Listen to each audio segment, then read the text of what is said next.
God is going to separate the goat to the sheep. Those road people are a goat.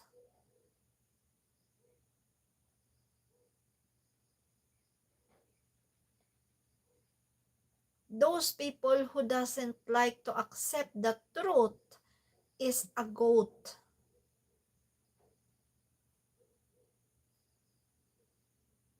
Those pretender who is Christian but in their heart is evil is a goat.